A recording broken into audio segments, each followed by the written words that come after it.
Hello and welcome to the Turnhead podcast. It's season 3, episode 10, and well, it was crushed at the cross by Keane from Cork City tonight as Dundalk fell to a humbling 1-0 defeat down in Turner's Cross. To go through the game tonight, we have Gally and Donald. Gentlemen, how are you? Heartbroken. Just great.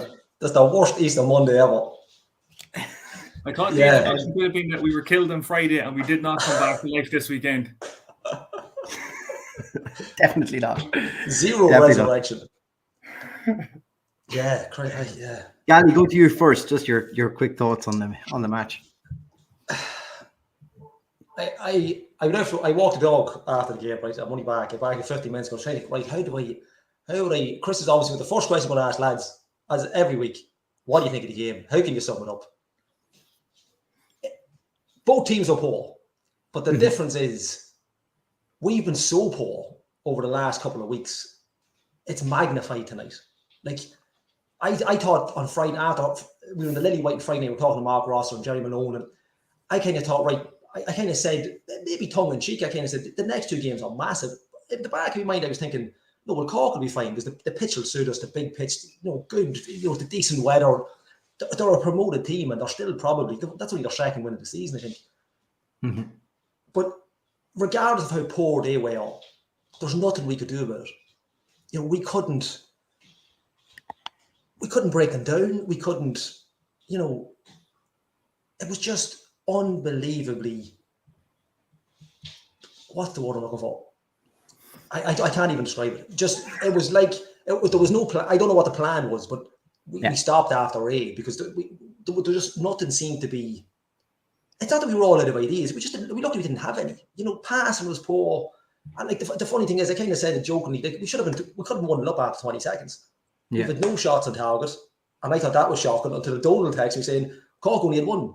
So, where do you go? Like, what do you do with it? I just don't. Cork have no right to be, that Cork team, have no right to be turning us over down there. But I mean, we were just so bad, so poor. It's probably, and look, we've been poor this season. I thought the first game of the season in Oriel Park, I thought we were actually very poor. And it was a draw, but that was even a draw tonight, even a 1-1, if we'd have robbed it in the end, we'd still be sitting here opening the pot. We wouldn't be, you're not going to be happy with a draw. I just thought, I can't believe how poor we were against a poor team. We definitely, if Cork came out of the races, but we didn't do anything to our back line. I don't want to get too into it straight away, but I know Donald's chomping at the bit here to get in. We're going to be here at midnight. But I mean, look, I tell you, I wore this jersey because of our guest coming up, an old Fast Fix jersey. We could do with this squad. Some of these players playing tonight, some of the Stephen Mahers, the Faz Godozovich, those boys tonight, because regardless of injuries, when players are injured, I know we spoke about it on Friday night. You're missing a Pat Hooman. You've Robbie Benson out. You've Lee. You've Dan Kelly's come off. I think it's just been confirmed by Reggie on Twitter. It's a hamstring injury. But players have to step up to the mark. These were signed, late in the day, but they're obviously earmarked for January to come in from England and do a job, and they're not doing it. There's, we can talk about individuals later on, but there's 1 or 2 tonight for me that would struggle to get a jersey next week. If I was up there, some really, really shocking performance. And look, it'd be different. You can allow for games like this, but not when you were hammered 4-0 with Shamrock Rovers. And you can even take a 4-0 with Shamrock Rovers because they're a cut above everybody else at the minute. Squad-wise they are, not to the start of the season, but squad-wise they are. Yeah. But then following it on from Friday night, no, you can't have that. It's just not. Jesus, they should have had the weekend to recoup. What they need now is probably all to go into the beer bonding session, go out and play drunk golf tomorrow. And come back to train on Wednesday because that needs a whole reset. It needs a complete reset. There's just something not. I don't know. I want to pass over to Donald. I don't know. I really don't know. Yeah, well, Donald, I did ask for a quick review there from Gally. So that only took 6 minutes. 6.5 minutes in the house, dog. Yeah, actually, Donald, your thoughts. My review is not going to be any shorter than Gally. So. The good news is we started an hour and a half earlier than normal. So people have an extra hour and a half if we keep going till 11 or half 11. Jesus Christ. Yeah. Go on, Donald. Get it off your chest. Look, so there's a few things I wanted to just follow up on from what Gaddy's after saying. The home to UCD game, which was the first game of the season, I think is important to remember. So like things like these games can happen in isolation. You can have a game where nothing works. You can have a game where the opposition run more than you and are more intense than you for 45 minutes and get a goal up. And then you can't break them down in the second half. Like that can happen to anybody. Even Rovers, that has happened to Rovers this season a couple of times where they've gotten that position and lost games or drawn games. So that's like in isolation, that's one thing. But you mentioned that UCD game. That was exactly the same. We didn't create enough against UCD. UCD were a poor team. The UCD were better than Cork. Yep. Against us on the first night, UCD were better than Cork were today. I also, I got baby brain. I'm not sure what time of day it is or where I am or what's happening. I actually genuinely had to try and think for a few minutes about the game because it felt like it happened about 2 weeks ago when it was 2 hours ago. But this is the way me and Andrew have been for the past, 10, 11 years? Yeah, I got so much respect for you. So I don't know how you've managed. But yeah, so the UCD thing is important because they're repetitive, the things that are being repeated in games. So I think we had 5 shots on target against Sligo. Now, 2 of those were the penalty and the rebound. So then outside of that, then in 90 minutes at home to Sligo, we had 3 shots on target. Tonight we had none. Rovers, I think we had 1.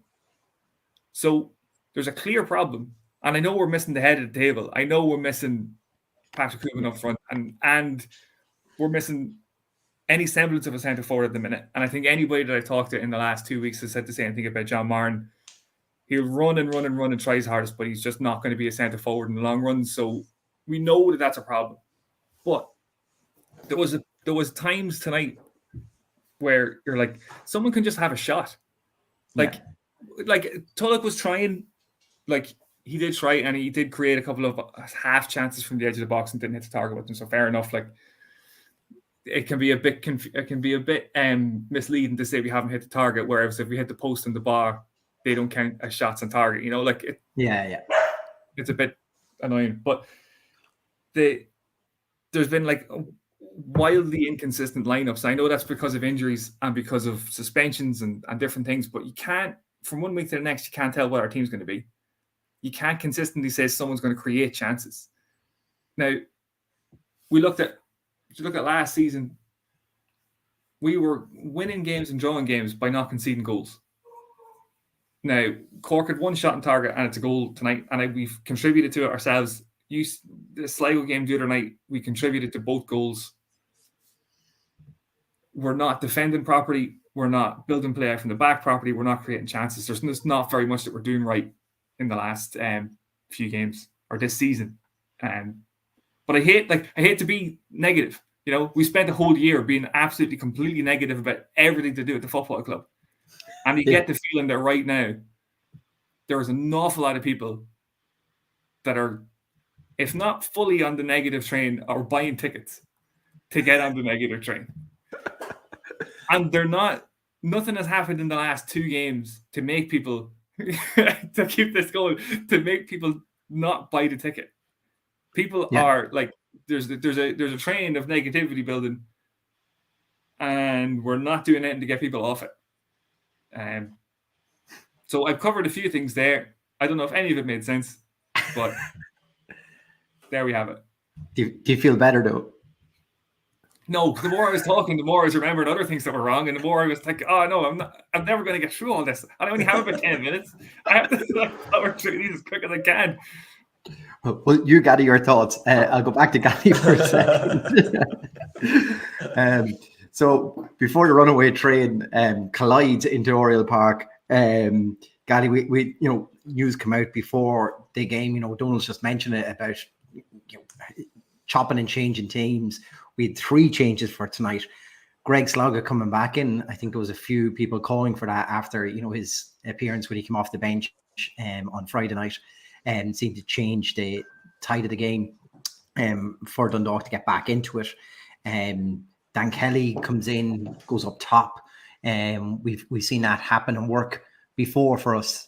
And then Robbie McCourt comes in at left back. We've seen that one coming. 3 changes. What did you make of those? I'm not surprised there was changes made. I'm probably more surprised of of the change. I mean, we spoke about Robbie McCourt last week, and in fairness to Robbie, a surprise signing this time. Well, not this time last year, summertime last year, but has had a couple of injuries. Hasn't I don't know what his minutes are. James Rogers might jump in and tell us how many minutes he's played, but I probably played more minutes for Team Ireland than Birmingham last week. Like, he hasn't played a lot of minutes on the pitch, so I don't know where he fits into playing. But look, like, and you forget, you also forget Louis Ainsley's missing from centre half as well. So we kind of overlooked that. I even spoke about last week. I completely overlooked Paul Doyle. I mean, Paul Doyle is missing in the middle of the park as well. Yeah. He's a massive footballer when he's not stature-wise, but ability-wise, he's a cracking player. Greg Sloggett's come back in, rightly so. Greg Sloggett, barring a red card or crutches, Greg Sloggett should be playing. It would take a lot. I mean, you don't need Pat Hooban. Like, for instance, Pat Hooban starts on the bench today. I don't know how fit he is, but 70% of Pat Hooban is better than 100% of some of the footballers in the league. Obviously, you're probably not going to throw him in. You're probably thinking, right, look, we'll go down to Cork. Big pitch, it'll suit us. Rightly or wrongly, probably rightly in the defence, Stevie, you had to start probably Hooban from the bench. People were calling for him to come in, but you got to wait till the second half. You got to see how the game's going. You're obviously not expecting it to go like that, but that's what squads are for. There should be no fear. A club like Dundalk should be signing players. There should be no fear of chopping at the squad. The problem is that there's players being put on, like a recurrence of Dan Kelly's hamstring. Should he have started? Were they wary about it before? There's a lot of chopping and change, but I just don't know whether we're out of luck with we got no luck with injuries. Ben was sending off a couple of weeks ago. Louis out sick.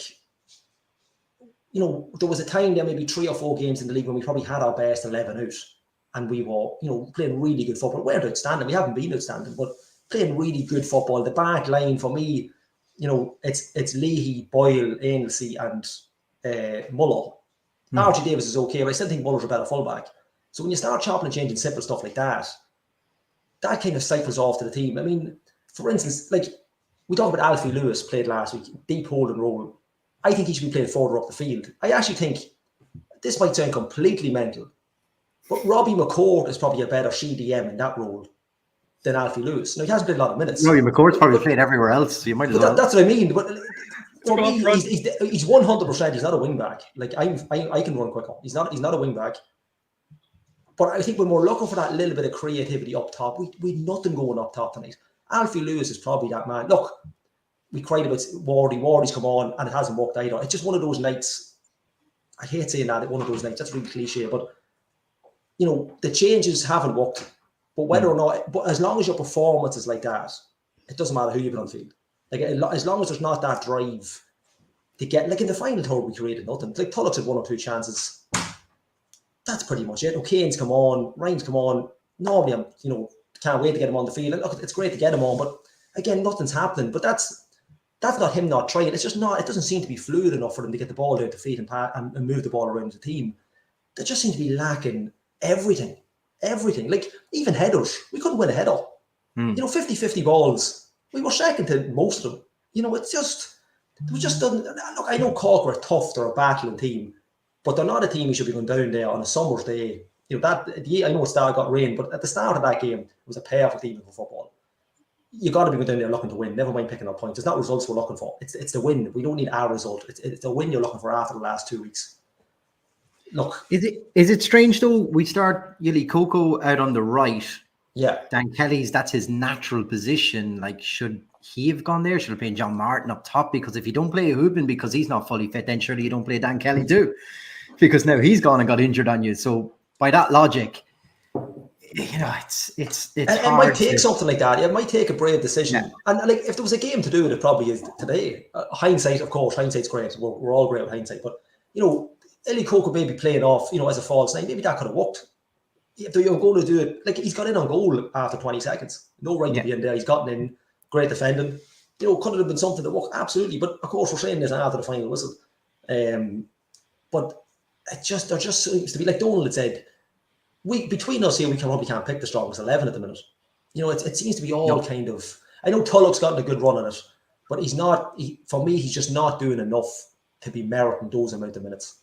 It doesn't, like, Mali is missing tonight again. You know, and when he's on it, he's a cracking footballer. I stupidly must have jinxed him on Friday because I'd said himself and Lewis are two top players when they're on it. But again, he's missing tonight. And like, I don't know what Stevie can't really do it. Like, he's put them out. They've trained well. Probably he's put them out. He's given them a plan. There's no way they're executing it because that's not the plan they were given. You know, there's only so much a manager can do. The boys have to go out and do it. There just seems to be nothing tonight. Cork are probably really shocked that they won it, but when they look back and go, like, you know, they didn't really put us under massive amounts of pressure. The only way we were going to score tonight was a wonder strike from 30 yards because we couldn't get into the box. We couldn't walk it in. Couldn't pass it around. Couldn't get deep enough. A wonder strike from 25, 30 yards is all we were going to score from tonight, and that was never coming because they couldn't get any space. Couldn't find any space. Donald, because I know you're tight on time, I'll give you the gift of the goal for tonight and to talk through that moment. Gally was just talking about putting under pressure, and you know, you could see just before the goal, I think it was, you know, Shep and the defense couldn't understand, am I going to kick this ball long, short, or whatever. Shep kicks it straight out for a throw in. Tregear's from the shed behind him. Ball comes back down again. He gets to go all over again, and the ball just gets recycled. It's a long punt down. We've got to be doing that. It's right down the middle. We got to, try to win our first header. We didn't do that. Someone needs to track a man. That wasn't done either. Suddenly it's 1-on-1 with Shep then, and Keane Murphy slips the ball in. What was your thoughts on it? So I'm still look. It seems like there's communication problems. I don't know where the communication problems are coming from. So when the goalkeeper has the ball, he did seem like last year he knew what to do with it. Like, he knew if he was supposed to hit it long, and again, missing the centre forward, I get that. But there was a communication thing last year where he seemed a lot more comfortable with his distribution. He doesn't seem comfortable this year at all. Mm-hmm. I think the second goal on Friday night is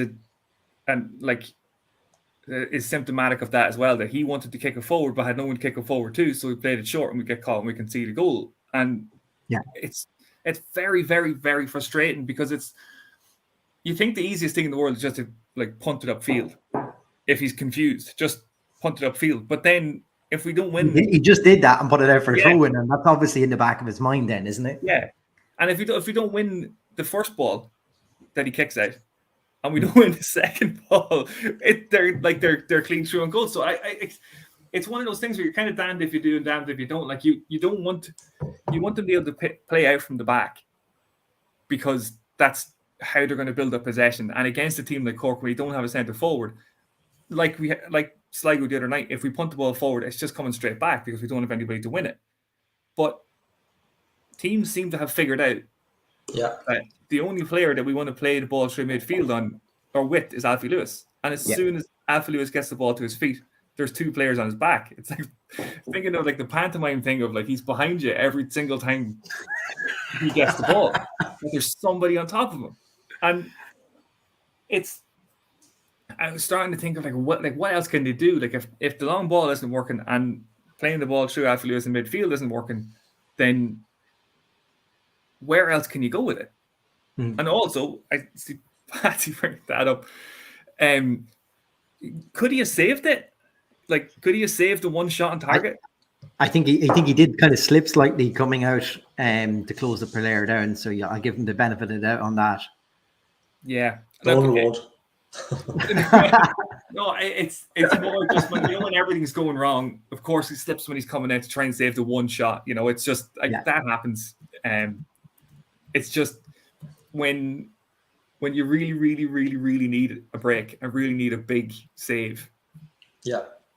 It just didn't happen for him. And in fairness to him, it's happened hundreds of times last season. He bailed us out of so many situations. Even this season's gotten his points. It was just the slip, and then as you can tell, the Friday night goals are still stuck in my head because they're two of the worst goals I've ever seen Dundalk concede. Yeah. But I'm still thinking he should have saved the second one. But anyway, it wasn't good. And the main thing I think is that there's a problem with our possession and keeping the football, and it's leading to goalkeeper not knowing what to do with the ball when he has it in his hands, and then we're just coughing it up and giving it straight back to the opposition, whoever they are. Gally, is there something to be said with, Donald mentioned it before, just at the top of this pyramid is Pat Hooban, who we've seen drop deep, build, play up around it. Is that something that we need from from Chef's point of view, to have that focal point where that's exactly worst case scenario, I'm hitting it to him, it's going to stick, and that'll get us out of trouble? Like, is that part of the problem? And then I'm thinking behind that should be Robbie Benson. He's not been there for the past 3 games and been injured before that. We could nearly go right the way down the spine of this team. We're talking about struggling with leadership. We're talking about struggle of big men to step up. Is this all part of the same issue, do you feel? Yeah, it doesn't help. I mean, look, we talked about Pat Hooban. I still mentioned endlessly at centre half. Paul Doyle as well coming in to shore up the midfield. Like Greg Slog not playing, not standing the other night, and they were all players. We had this issue on the Filippo as well. We had that spine of the team that wasn't there, wasn't right. But one thing you could always rely on was Pat Hooban. Often when he gets injured, it's massive. It's absolutely huge. I know he's come on tonight, but I mean, he's been out of the game for a couple of weeks, and that focal point is needed for Chefs. But I still say, a Dan Kelly or Ryan Tulloch should be decent enough in the air to come in and compete for that ball. I don't know how many. It was the same against Sligo. There was a little bit of head tennis in the middle of the park against Sligo that led to their first goal the other night. There was more head tennis tonight. Nobody just wanted the ball at the feet to get it down. Like, Pat Hooban gives you that outlet. What Pat Hooban gives you is he's worked 2 in midfield. He comes deep, and it takes 2 to mark him. So a centre half generally, he'll either drag a centre half in or he'll occupy 2 midfielders coming looking for the ball, and that's what he gives you. John Martin, on his sheer size and strength, should be able to do the same, but he just doesn't have it. I don't know if it's just probably the mental attitude of it. Maybe just not been used to playing there. When he is playing, Dickie Kelly definitely won't give it to you. He gives you pace, but there's a bit of height there, but he doesn't give you that strength. He's easily busted off the ball. But when you're missing players like that, and of course Pat Hooban knocks the ball down, Robbie Benson's normally there. If Greg Slog is playing, he's not playing too deep to cover anybody. He's normally, and it all factors in. But it's still no excuse for, like, if you look at the Alfie Lewis, Greg Sloggett, Mali tonight. Mali was signed as a starter.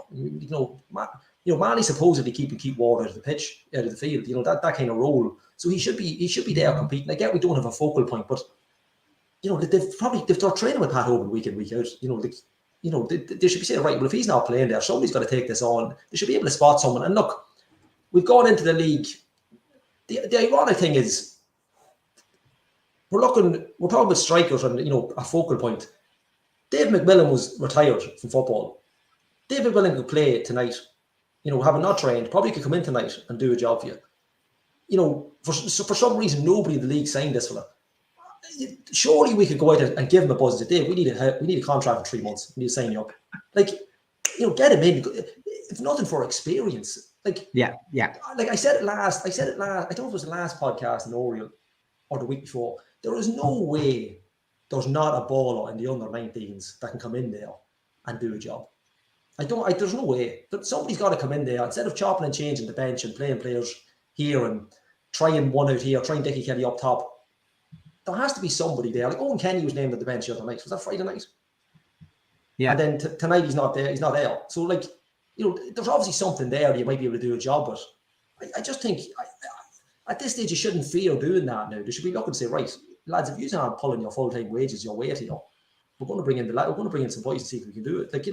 Give them their chance, give them a run at it. But to answer your original, look, Pat Hooban, we can talk. Pat Hooban gets on to any squad in Ireland. Irish League, in any team, SSE, Tracy, anybody. He gets on ahead of Owen Doyle that's come back from England. The only person in the last probably 15 years that I would debate that would run Pat Hooban close is Christy Fagan. If you go through all the strikers in the league of what you're looking for, those two are out and out, a country mile if anybody else. And obviously you've got your Kilduff and McMillan, but they're different type of players. But that type of workhorse, I don't think there's any. But maybe Shawnee Maguire might come into it on his day as well. But then he was used to Rory Park, so we can't act on that. But when you're missing a player like that, it's you. But there's got to be enough. You've signed the squad. Like somebody had mentioned there, a couple of months of pre-season, I think it was. So they're right. These boys were signed late, but it's 4 months ago. It's the first week in January. They've played. We're through the first round of games, and we're 9 matches into this league. That's the end block of the first set of games.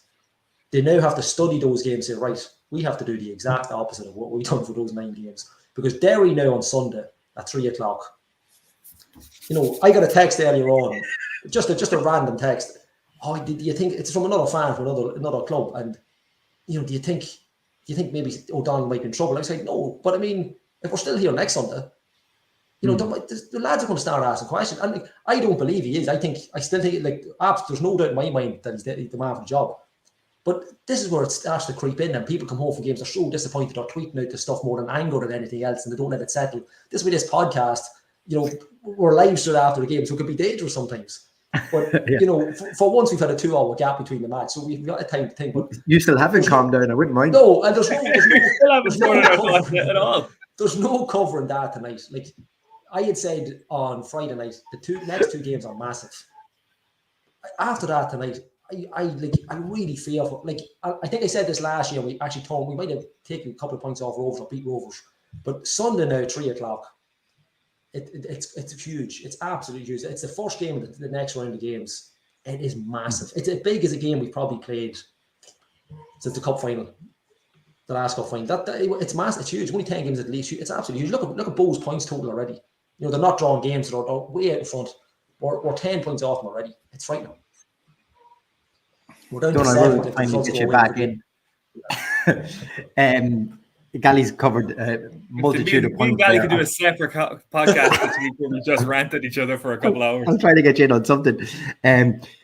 Look, we're talking of trying to get some sort of a focal point, and Gally's mentioning Dave McMillan and stuff like that. But you can see that Skip rolled the dice to try to get his own architect of a way to get back into this game, and we brought in O'Kane, Wardy, Hooban. Still couldn't get anything out of it. But then Tulloch's best 2 chances probably did fall during that period too. Yeah. I think in some of the substitutions work. Some of them, a lot of times when we're losing and we make a rash of substitutions towards the end of games or 20 minutes before the end of games, we always sort of end up scrambling amongst ourselves in the chat to try and figure out what formation we're playing. There are a couple of bad words being said there. We're not allowed to say those. But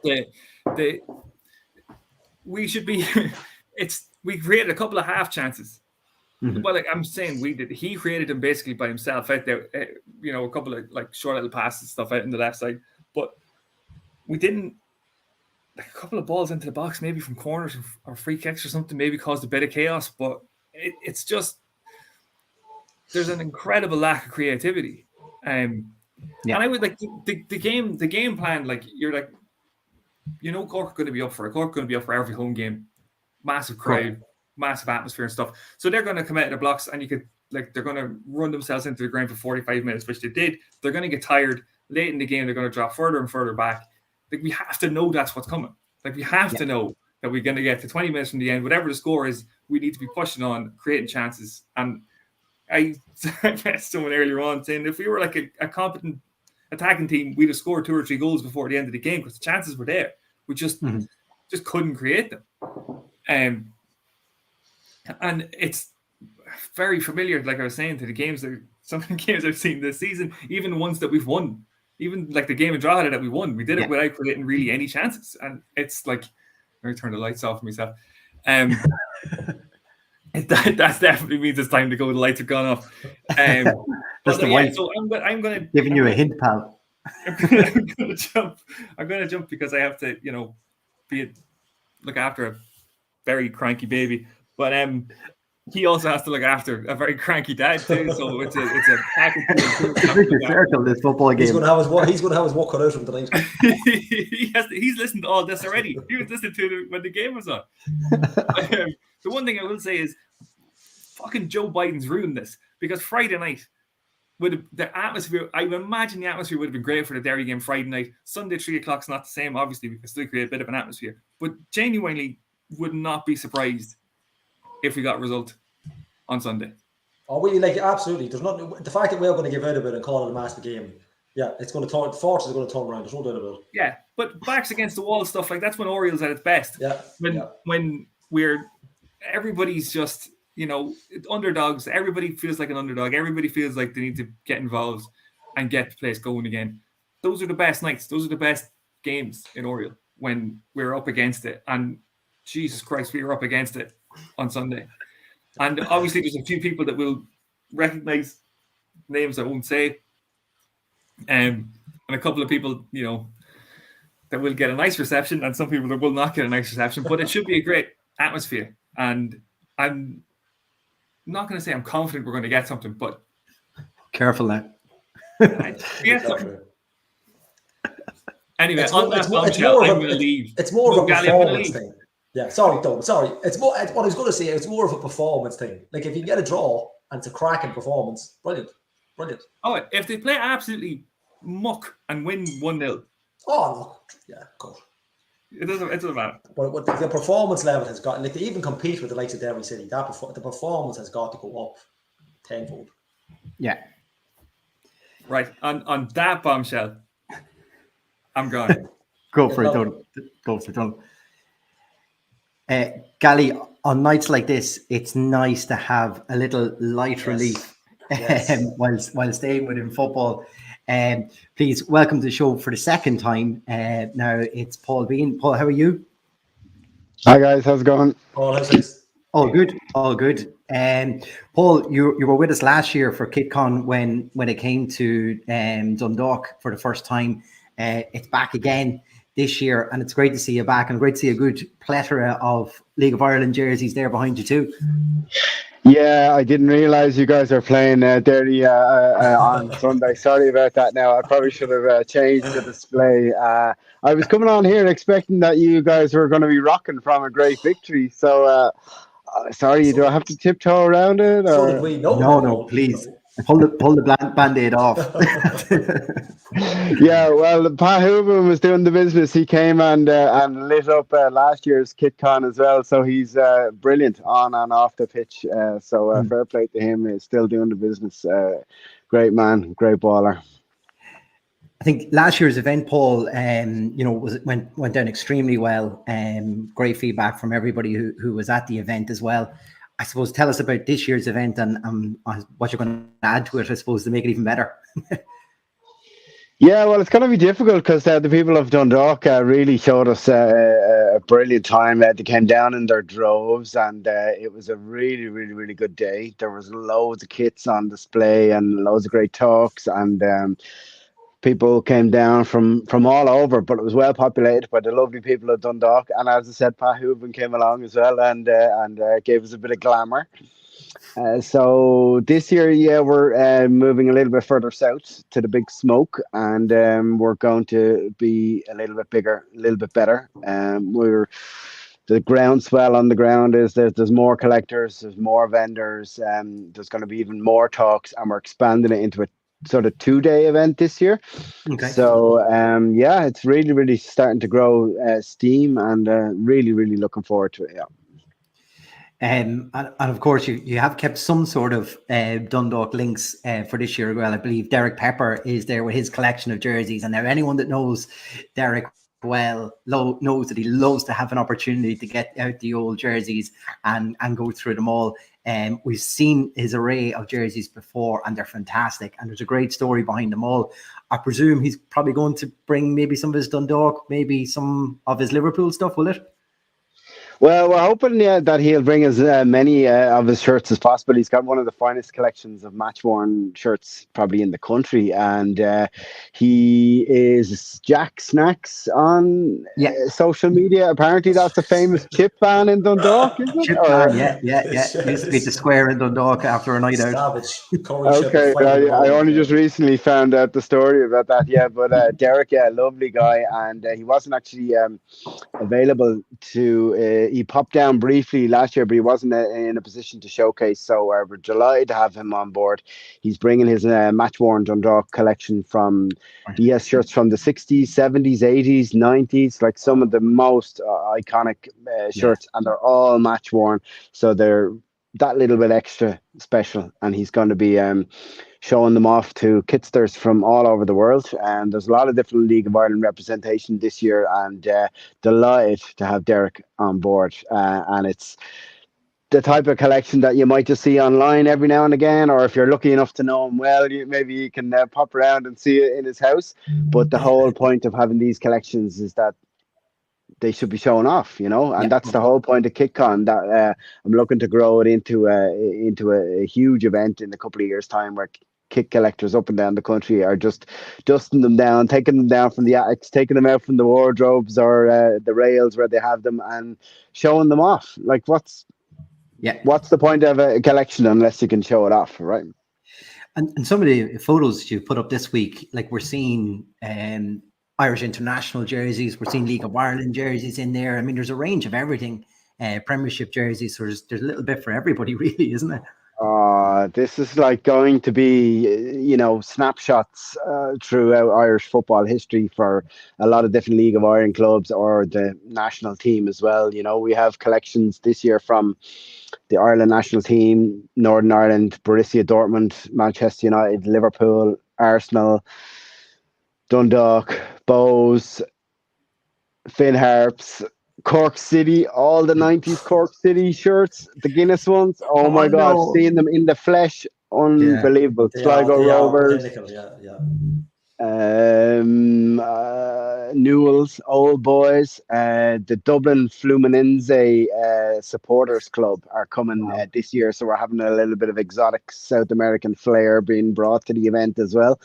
And some of the Ireland collections, they're match worn stuff from Italian 90, like bonkers, That's holy grail stuff, isn't it? Oh, absolutely. Stuff that is, once in a million, once in a lifetime, and most people will never get an opportunity to own it. So to come down and see it, regardless of what type of interest you have in kits, whether it's a passing interest or whether you're a massive kit collector, there's something for everyone, and it's really great just to come down and see it. Eddie O'Mahony's going to be there again. He's going to bring even more of his stuff. And last year he had a 1937 goalkeeper match worn Ireland shirt, probably one of the oldest goalkeeper shirts in existence. He had Packie Bonner's jersey from Genoa, he had Ray Houghton's jersey from Stuttgart, he had Richard Dunn's from Moscow. So I have no idea how he's going to top that and what he's going to bring this year, but just great to see that, feel that little bit of polyester and feel that piece of magic, and it just transports you back to exactly where you were when that magic moment happened. For you, Paul, tell me, like, when you see jerseys coming out, what is it for you that attracts you to certain jerseys? Like, is it the obscure? Is it the ones that took a risk on something? Is it the ones that throw back to their history on it? What for you really makes a good design on a jersey? I think I was only talking to somebody about this the other day, and I think it's almost the vacuum and the air between all those components you talk about. We talked about the Irish shirt that came out, and if you identify the different components in it, the pinstripe, the collar, the cuffs, the colorway, all of them kind of are okay, but the beauty in design is bringing all those components together and giving it that extra sort of little dose of magic, that makes it work. And sometimes that's indescribable. You don't quite know, but it's the aesthetics that only the artist or only the designer really knows, and it's bringing all those components together and putting it together in something that really works. And that's why it's so varied, and that's why everyone has such a varied taste. But I think Castor got it wrong. I think I'm a little bit underwhelmed with the Irish. I was going to ask you what you thought of it. What was your thinking when it was released? Yeah, I just thought they could have been a bit braver. I thought they were coming into the market in a difficult, background, and I thought they had an opportunity there to shake the market up and make a statement. And I thought they played it maybe a little bit safe, and it just didn't really come off for me. I thought it was a little bit bland, perhaps, and I didn't like it on the pitch. I don't think it really came together well, and. Yeah, maybe time will tell, but it certainly didn't grab me straight away. But I have very, very strange tastes. I love, even some crazy Dundalk stuff that has a 90s reference. That Drogheda shirt as well, I thought was really, really cool, you know. Mhm. And my favourite Galway United shirt is 97, 98 Yes. as Oh, well, it's classic. away. And I don't know if that has maybe the Dub colours on it. Maybe that's my yeah. So to answer your question, I don't know. I think it has to grab me. For me personally, it has to grab me right then and then. It has to make a statement. It has to have a wow factor. It has to be a little bit brave and a little bit bold. It has to have done something a little bit different. I don't mind if it draws on traditions and it draws on, you know, certain things that are part of the fabric of the club. But if you play it too safe, you know, I'm not a particular fan of it, you know. But a lot of the big clubs have to play it safe, you know. They only can make the small little designs because they want to keep the traditions going. And as I said, everyone has totally different tastes. So Yeah. I mean, there's not really a right or wrong answer to it.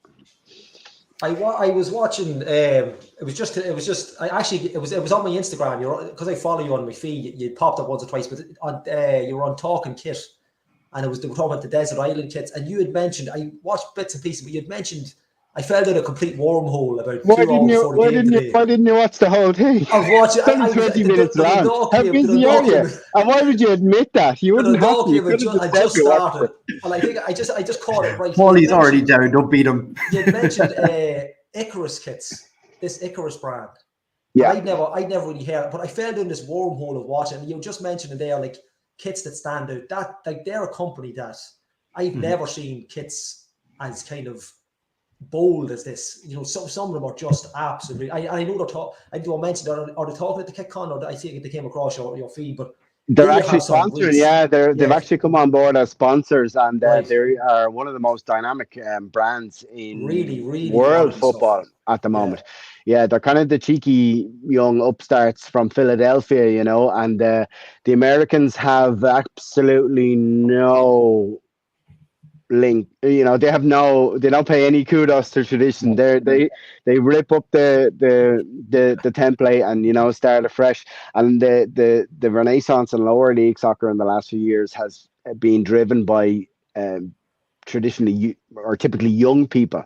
So whereas over this side of the world, you know, the clubs are at the very top. There's maybe older people, and there's a fuddy-duddiness, and there's a tradition, and there's, you know, a whole different landscape. Whereas over there, they're creating football clubs all the time, and the whole landscape is new, and it's dynamic, and it's fast moving, and they're using the opportunity of broadcasting their story and their message around the world with these jerseys. And Icarus have been a major part of that, and they're you know, giving people the opportunity to fly, not too close to the sun though, hopefully. But so yeah, delighted to have them on board. That's a major coup for the event, you know. That's us, you know, putting our stamp on it, and hopefully introducing the Irish football fan or the Irish kitster to Icarus. Like yourself, there's probably not a lot of people that would have heard it. People who are in the space would have come across them in the last few years, but they're popping up now, and they're in the Ghanaian Premier League now, and they're in different African countries, and they're all over the UK.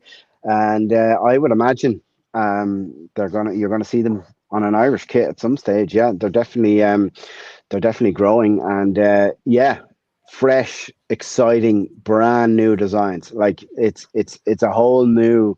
They don't pay any heed to any traditional sort of sense. It's a whole new landscape, and I love it personally. I love what they're doing. Yeah. Yeah, I would kind of fallen in Dundalk. I've had, look, you know, obviously black and white, the club colours. The home kit kind of stays rigid enough, but I always enjoy the away kit being as mad as possible. You know, not like, you know, no, that nobody will buy it, but like, for instance, I know like the Bose kit a couple of years ago, they had done the Dublin bus. It was a really hit and miss thing, but it was something completely different. It was something that hadn't been done. I mean, I know they've done the Bob Marley stuff over the years, but you know, stuff that hasn't been done, it's a unique piece of kit to own. You know, like even that Galway one. Until you said that was Galway, I couldn't see the crest.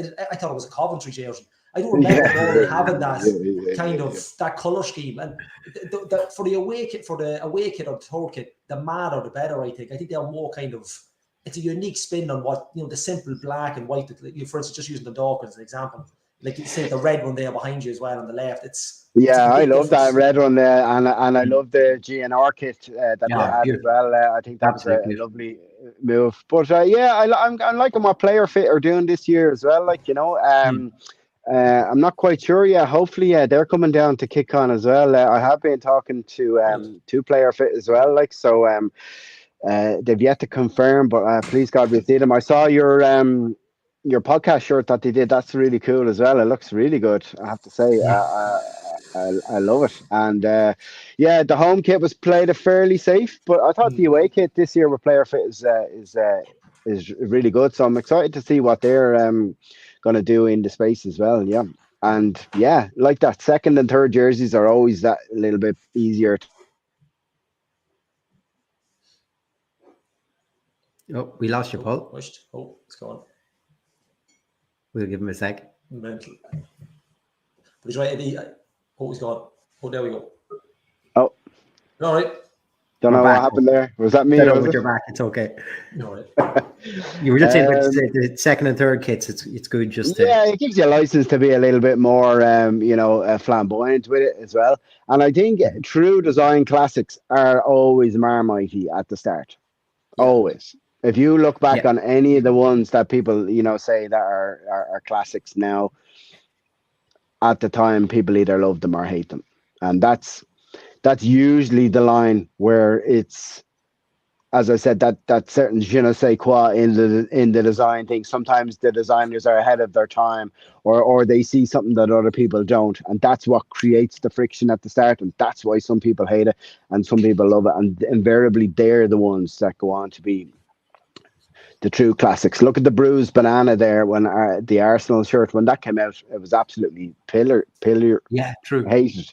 It was even by their own fans, and now it costs you €300-400 if you had one. I even think back to Dundalk. Remember the dark green one? Do you remember John Flanagan would have played? John Flanagan's one, yeah. They had a green, like an emerald. They've never done it since, but it was a real, like you say, it was only used for one season, I think.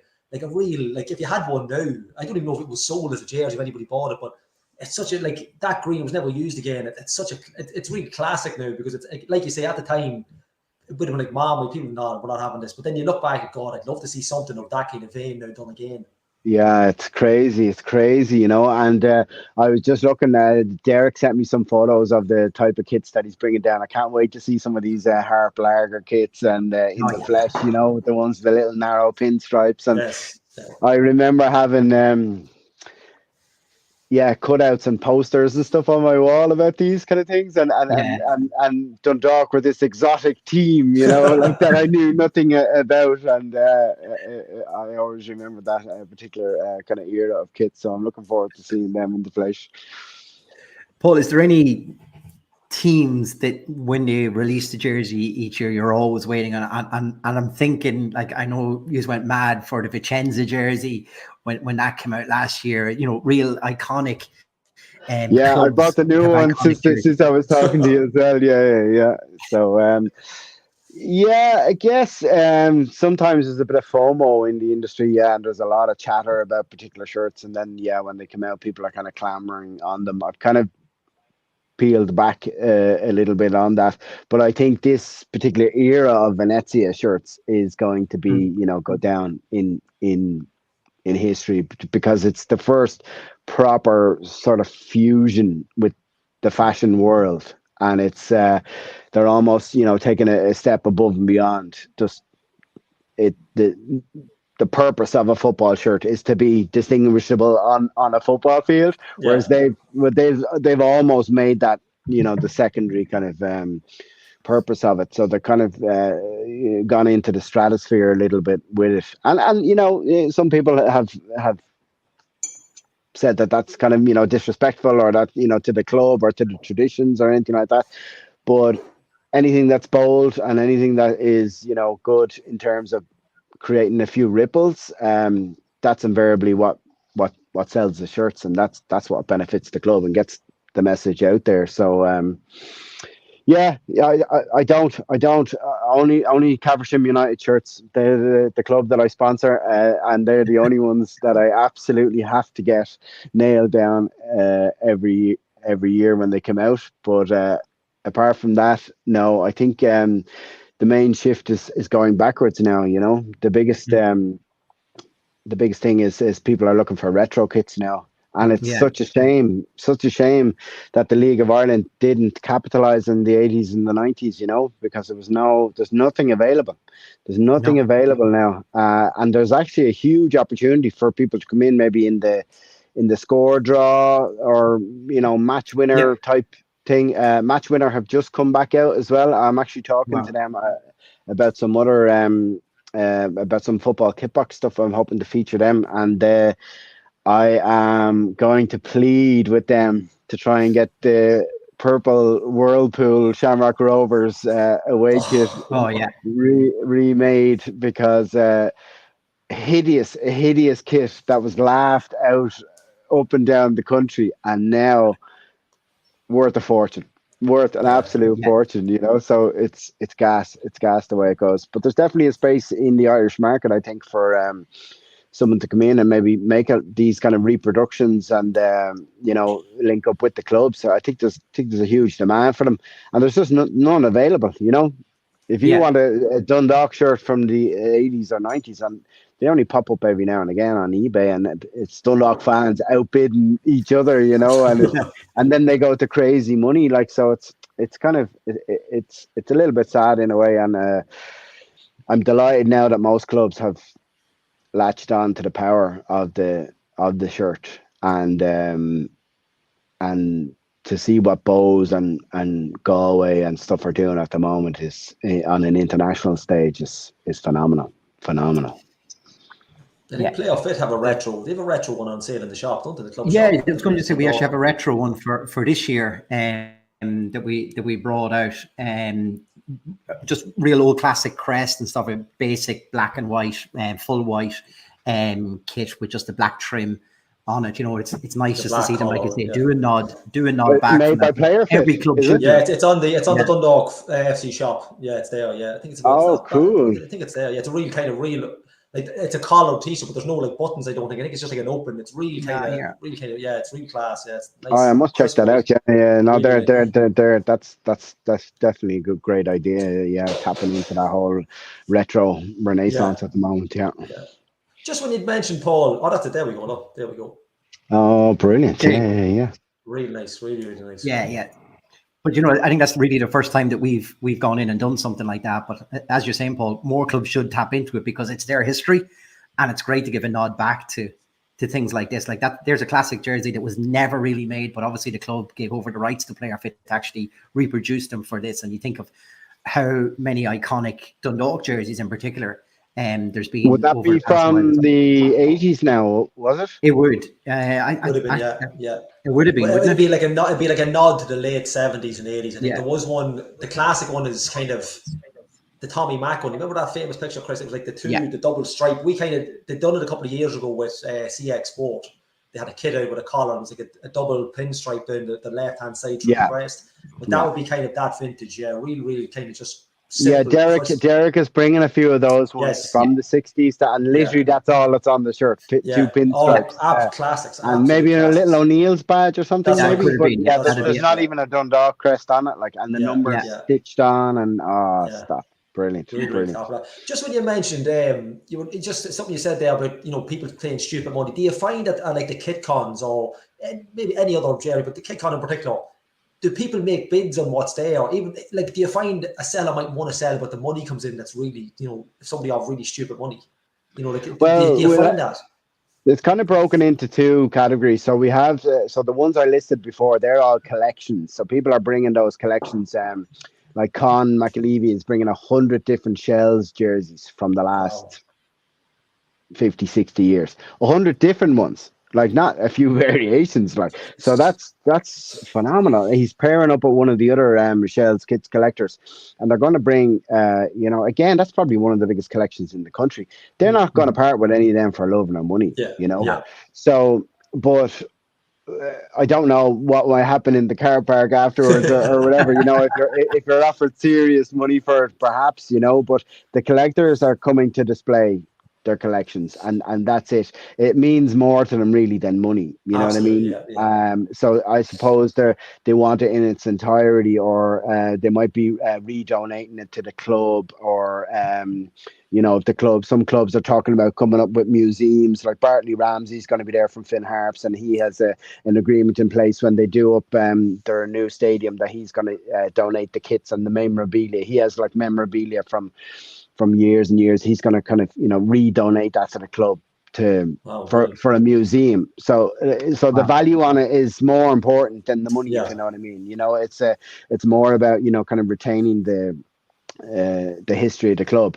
But we will have vendors there as well. If anyone wants to come down and buy stuff, we have onside jerseys, Galazzo football shirts, NI Classico, kit launch, football kit box, obviously. Irish Sports Museum. The stuff they have is absolutely I actually clicked on there. I was just before the pods. I was actually on their site. They have amazing, I've never seen an Irish collection like it. Even the goalkeeper stuff. It's incredible. Well, they're building a museum themselves, but they will have like really, really exclusive stuff for sale. But like that, they are hoping to have a bricks and mortar museum as well. They're collecting. Premier shirt displays, Argentina football shirts. He's only got Argentinian League football shirts, and he might have a few Argentina World Cup shirts, which are really rare and really tricky to get. He's definitely bringing a few of them. He hasn't put them online because he wants to sell them at KickCon. Calcio Culture Club has an unbelievable selection as well. He's coming down, and Soccer Cards United are sponsoring the event with Icarus, so they're going to both have stands. Soccer Cards United sell the cards and the NFTs and the memorabilia and that kind of side of it, and Icarus are going to have a selection of their modern stuff as well. So there's modern shirts and there's kind of retro shirts for sale as well. And then throughout the whole day, we have a whole list of speakers from some of the different League of Ireland clubs. Are going to do little kit histories, kit history on Newell's Old Boys, a few kind of comedy type sketches as well, and then a panel discussion at the end as well. So it's going to be a really, really good day. There's loads and loads for everybody. And this year we have a Saturday extra bonus event as well. Anyone who buys a ticket for KickCon will get free access to Shells versus Treaty women's 2:00 on Saturday. Then afterwards we're doing the walking tour around North Dublin with Aon and Gary, and so we're going around the historical sites of Irish football history, and then finishing up in Daleyman Park for a social event in the spiritual home of Irish football. And we're going to have some kit talks, a bit of crack, a few pints, and we're going to have 90s bangers evening to finish it off. So we're going to have banging 90s tracks, and all you have to do is wear your wildest and wonderful 90s jersey down to it. And full day of events on the Saturday, and then all day Sunday is going to be kit heaven for anyone who is into that type of thing. Brilliant, Paul. Well, it sounds like a fantastic event. I don't want the moment to pass though, Gally, considering this person's also been a guest on this show before, and we talked about it, and he showed the jersey before. If only you could get your hands on Alan O'Neill's Swedish jersey. So goalkeeper for Dundalk. His goalkeeping jersey clashes. So the only other jersey he gets his hand on is in a semi-final is a Swedish goalkeeping jersey. And it brings him such luck. He plays so well that he wants to wear it into the final, and he goes and gets Harp Lager printed on the front of it because Harp insisted that he wore it. So there's images of him. I believe that was the 91 FAI Cup. One of the most unique Dundalk. Did you have him on the pod after I was talking? He was due on the pod. It was around the same time. Yeah, it was around the same time, or just you're either shortly before or after. Yeah, it could have been. I think he was coming on just after. Yeah. Rage, and I missed that. And does he still have it? He still has it. Yeah, he has it hanging up, the blue goalkeeping Swedish jersey with Harp Lager printed on the front of it that he won the 91 FAI Cup final in Daleyman. But he won that in Daleyman Park, so there's a perfect little circle to that. Oh, brilliant. Tell him to come down. He's invited. I'll give him free tickets. A message, Yeah, definitely ask him. Hey, sure, how not? And you guys are more than welcome to come down as well, especially if that's a 0708 away Dundalk or home Dundalk. What is It it? is, I yeah. have Umbro? this one here, yeah. Oh, I I love said that I template. haven't worn this one. I said I wear it tonight just for the night that's in it that you're on. I'll wear this is the oldest one I can get my hands on at the minute. I love it. I love it. That I have a few of those type of Umbro ones. The Ireland Yeah. one is really, really good, and it's all the small little details. Yeah, That's what makes this that is a shirt. pretty good, like for the kit that it is. It's only when you look, like you say, it's only when you actually look at the detail on it. It's a really, really savage kit. Yeah. Beautifully put together. 06 or 07? It would be, what are we talking, Chris? 2000 and what year is it? Oh no, so this was after we got promoted. So No, it's be 2010, is it? yeah, could have been 2010 because The 2008 we were promoted. So yeah. 070 would be IGM. That's the green one. That green one I was talking about, the emerald green, that would be from 2008, is it, Chris? I would have thought so. Now, if anybody had that one, I'd take that down to kick on as well. If anybody's got the I'm sure John Flanagan still has it, who was commenting in there tonight. Savage. It gets slagged There's off. a gauntlet down to Flano. It's such a nice, and it's a nice green. It's like a really deep. It's classic. I don't even know if you can buy it. Paul, I think we figured out Gally's favorite jersey. What do you think? Yeah, there you go. Maybe you should get off the player fit and see when they do a retro version of people it. to recreate it and player fit. Yeah, absolutely. Yeah, 100%. Yeah. Brilliant. Paul, look, thank you as always. And I'm sure if anyone wants any more information, they can jump on the KickCon and they'll get all the information there. Yeah, kickconera.com is the website if they want to buy tickets, or they can follow us on social media at KickConera. Perfect. Paul, thank you so much. We'll let you go and we'll look at the finished table to see where Dundalk are falling down to. Well, best of luck on Sunday, guys, anyway, and hope to see you next week, Sunday the 16th. We see you down there. Cheers. Perfect. Paul. Thank you, Paul. Brilliant. Thanks. Brilliant. So jealous of people having all these kits. Remember all the kits you would have had and like you've just discarded, just thrown out. Like, yeah. Man, I think of old. I had Sharp. I had 1994, 95 Sharp United jersey. I don't know where that is anymore. That went just crazy stuff. So frustrating. I had for like Villa, I had like the AST computers jersey. That's Stan Collarbone. With Bosnich on the back, the grey one. 94, 95 season, I think that one would have been. And the goalkeeper one after that was like a yellow and green one. Michael Oakes and Mark Bosnich would have been in goals in that year. And I remember looking for it like maybe 2-3 years later. And my mum went, "Oh, sure, I just gave all them went to a charity shop." Yeah. Heartbroken. It's only now you think, God, like you could have like Ireland jerseys. Like I had the open, not the USA '94 one, the white with the stripes. I had that. Yes. Where that is, I had no idea. I had the Aircom one from you. Like, so you think now, you should look at hindsight's great. It's like the football here. Hindsight's great. You should have played this. You didn't play that. Look, Jesus Christ. The Hindsight Podcast. That's what we need to be called. Yeah. Look, I suppose, Gally, we've probably rambled on more than enough tonight. Let's just wrap this up looking at a poor state of the league table as it stands at the moment. So Bows on top after a 1-0 victory in Derry tonight.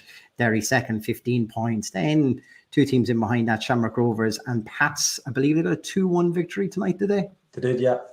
2-1. Oh, 3-1 over Drogheda.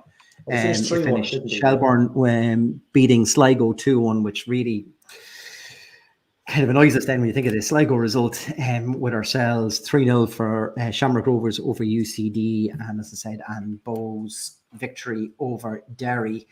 And that is the state of affairs when it comes to the table. Then Sligo stay just ahead of us on goal difference, where they're 0, we're -2. Sorry, Drogheda, we're a point behind Drogheda now on 11 points. Below us then, moving closer, thanks to 3 points tonight, is Cork City and bottom UCD. At some stage, we're going to look back on the season, Gally, and we'll say, drop points to Cork, drop points to UCD as well. That's the real kicker in all of this, because if you add in those sort of points now, if we had got 3 points at UCD instead of, or in the opening game of the season against UCD, we'd be somewhere on this. But you just think, it could be one of these seasons. Yeah, and it's like you look ahead, like you have Derry, I think it's Shells the week after, and then it's Drogheda. So like Yeah, and the way we're playing, there's nothing easy now. You know what I mean? There never is in League of Ireland. Look, I mean, yes, you'll get some games that are just an absolute pasting for teams, but they're just what's coming up is just so they're like Drogheda are flying. You know, like they're not flying, but I mean they're playing better than we are. Yeah, look at that. Just there was a couple of Sunday. Yeah, go. Yeah, there's a couple other bits and pieces that come in just while we were talking to Paul and stuff like that. And I don't want to put them through. Shane Coleman just came in with a question earlier, just asking a question to be asked: why every time we go behind do we never look like scoring or coming back? I thought the exact same thing this afternoon. As soon as we went behind, I actually said to myself, "Oh, that's not a good thing." Yeah, you know, we don't seem to have the backbone to pull ourselves back into games. If we go ahead, you know, we've seen even when Shells equalised against us, we kicked on and we got the win straight after the big win against Pats before that in the league. But you know, even the Drogheda game, and you know, I looked Drogheda game. It was the 16th of March, which means Sunday's game is now the 16th of March. So we're actually a month without a win as well. So like there's a couple of bad omens like that sneaking around. Yeah, and that's going to be the real. Even if you take tonight out of what Shane's saying, even if you look at Friday night, like we scored on Friday night, but like, was it a penalty? He then takes the penalty, hits the keeper, then hits the keeper with the goal. Like, very soft. He done everything, but they kicked the ball right. It just never.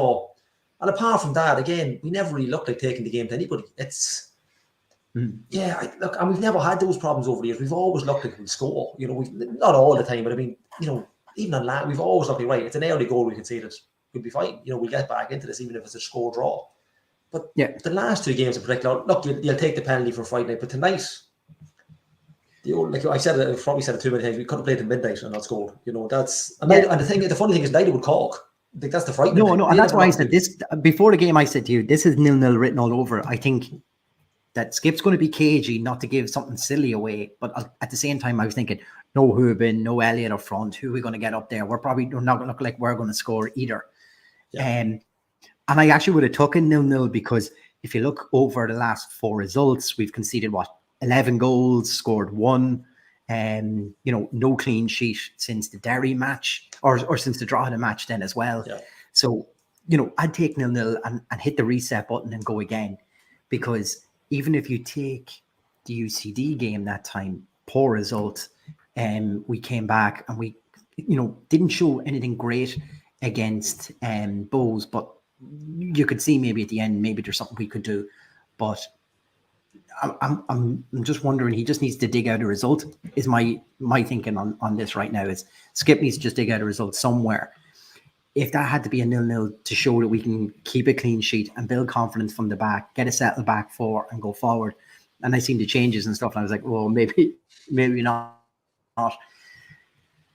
That's just where I feel we've got an issue here. Is Skip somehow needs to.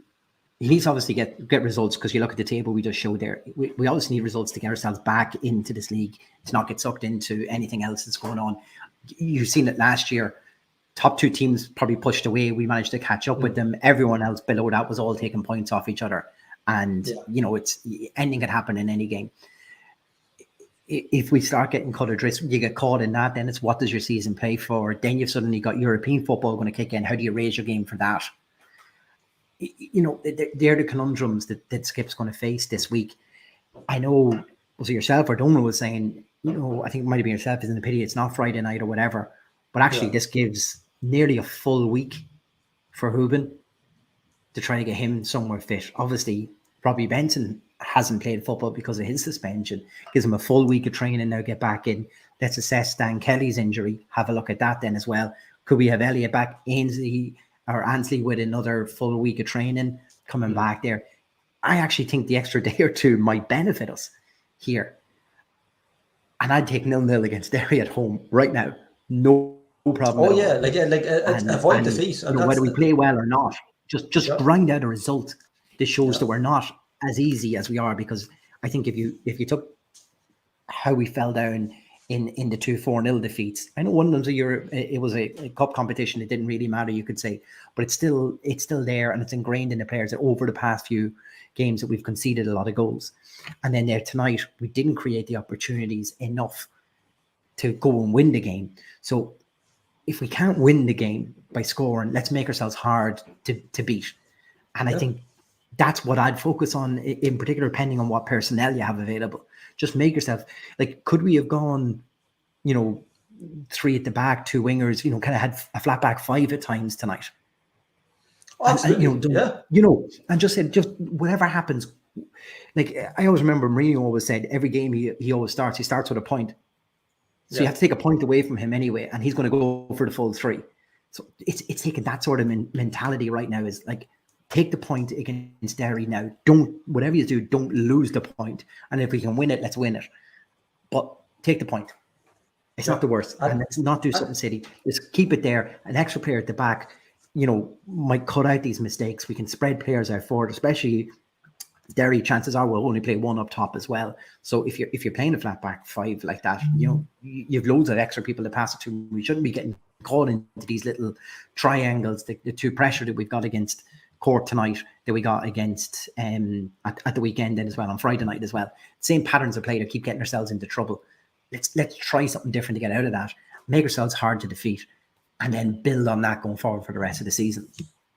Yeah, it's that obviously. I was just going to say it's that simple. It's obviously not that simple, but I mean, like the coach you're rather saying, like, if you don't concede a goal, you're guaranteed a point. Like, that's a minimum you'll come out of a game. But if you don't concede anything, now, it's difficult against Derry. The problem is, like Shane had said there, if Derry go 1-0 up, could we get a score draw against them? I don't know. Like, you got to play for the nil and just see what happens. Take your pot shots down the far end if you can get away with it.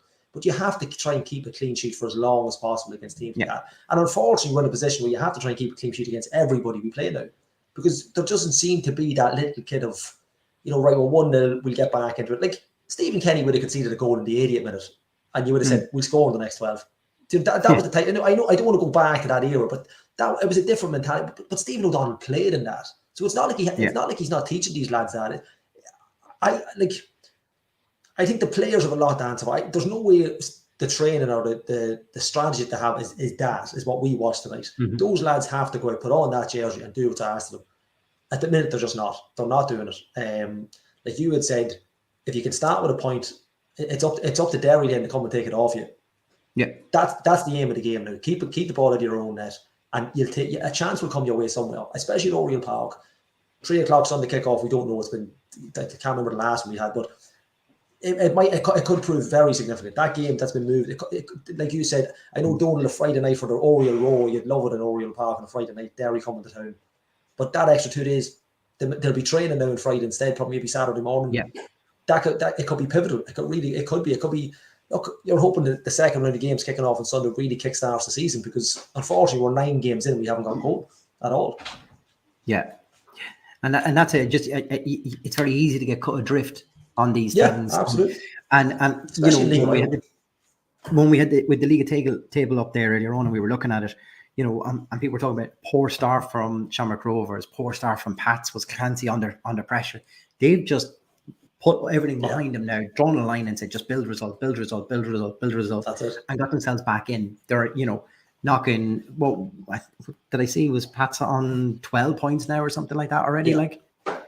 So it just goes to show that if you actually put a run together, you get yourself back into this very quickly, and then you have something to build on. But I just think right now, let's just make ourselves hard to beat. And then hopefully when Patrick Cooper comes back, gets fitter, we got more options in Elliott and wingers and stuff like that, we can do something. But right now, if you don't have those options, I think instead of trying to play the same way with different personnel, let's maybe change the way that we actually play. Make ourselves hard to beat. And it's up to the other teams. That's it. It's up to the other teams to do something now to beat us. And like, you're hoping that you'd like to get a full squad back to strength. You're hoping that, like we were talking about, Shepherd earlier on, the win play the fact that doesn't want to kick the ball anymore, wants to pass the feet. But he had taken that long to pick where he was going to put it. He ended up rushing it. I think it was Davis. Was it Davis? And that's what's killed the game. You know, the boys have just come back in and, you know, to put the ball in. It's the only chance they got the whole game. The only real chance. Yes, he slipped coming out. He's still got time to get on. He's been on his feet. He's straightforward when he comes out. But those little bits, when you're not performing to what you're supposed to be doing, those wee bits of luck will go against you all the time. All the time. We seen it under Paul Filippo a couple of seasons ago. They had no luck. The only luck they had was bad luck. You know, like some of the performances were atrocious, but there were some games were cracking and the shop sales have got really early, and it's open season then. And like you say, look, yeah, absolutely start, like, keep a clean sheet. You know, you'll get a point. Let's get you know, you kind of want to get April out the way. April's really important now. You know, like 3 games on the bounce. You've got Derry, Shells, Drogs. You know, it could be 3. If you're looking, maybe even, God, if you thought you'd even get, you know, you'd chew your hand off now for 5 points. You know, from any, you know, from right across the tree. You know, that's any kind of, once they're not getting beat well. But one thing that they've got to keep the ball out of their own net for as long as possible, and that's unfortunately what we're at the minute. And that's the level what we need to get to. Otherwise, you're going to pick up nothing, absolutely nothing. Yeah, look, I think that'll do us for tonight. Just a reminder to everyone that the shop is still open for our charity jersey for this year, with Player Fit and Dundalk Village. Thanks as always to Donald Green for the backing on the pod, and to Tony's Pizzeria, who is our shirt sleeve sponsor on the jersey too. That's open for another few days on playerfit.com/the Town End podcast. Thanks to Donald and to Paul from KickCon as well for popping on earlier on. We'll see everyone again nearly this time next week again after the Derry match. And until then, come on, Town.